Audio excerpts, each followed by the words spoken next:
Okay, day is finally here. I've had my Jeep Gladiator for just over a year now, and since day one, I have wanted to take it overlanding, get the rooftop tent, all that stuff. Finally, making that reality happen. Here is the first piece of the puzzle.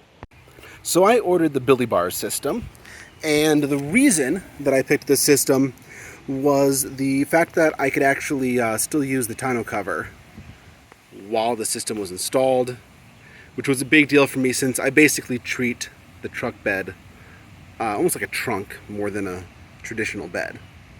In addition to carrying a tent, I'm also going to be loading bikes on the back of this thing, so I bought all the equipment for just my mountain bike for now.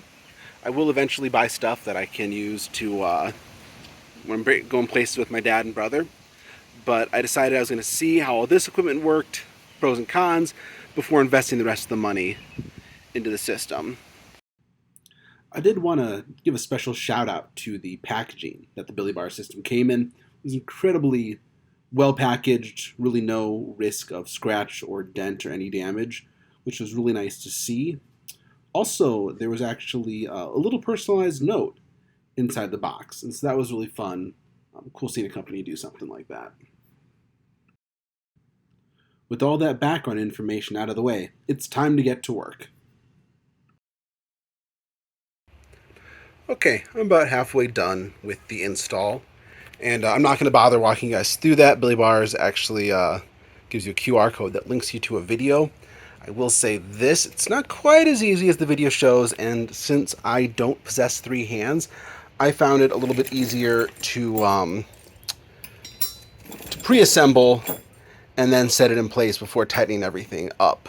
That made it a lot easier just to get things set up firmly without anything dropping or falling out of place.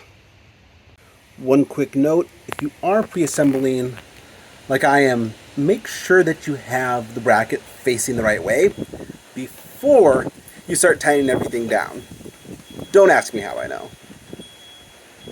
So quick note, if you're installing accessories like I am, these pieces here, which is what they everything bolts into in the rails, those need to go in before you tighten the bolt on the end, which thankfully I noticed. Okay, so initial installation is done. I also went ahead and installed the equipment for being able to mount my bike, and I'm just really happy already with how strong the system is. It feels really well put together. Stuff's not loose. I am playing around a little bit with the tonneau cover. I can definitely get it this far back easily without having to take the bars off. I bet I could slide it underneath there. If you take a look, there's a little bit of space, and bunch it up if I really wanted to. But the main thing is for day to day, if I at least want to have a little bit better access to the truck bed, I can roll it back this far without having to take the bars off, which is nice. Not sure if that'll be a day-to-day thing that I'm riding out the bars on, or if I only drop in when needed. It only takes a couple minutes to take them on and off, even with the locking hardware. But, a couple minutes every couple days gets to be a lot.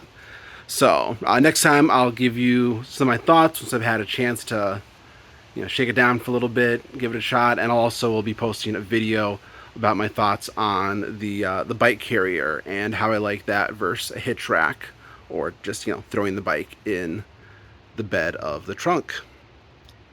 Here's the part of the video where I do the lame YouTube thing, ask you to like, ask you to follow. It physically pains me to have to do this, but if I want to build a channel, if I want to show information to you guys, I got to build an audience up. So thanks for your time, everyone.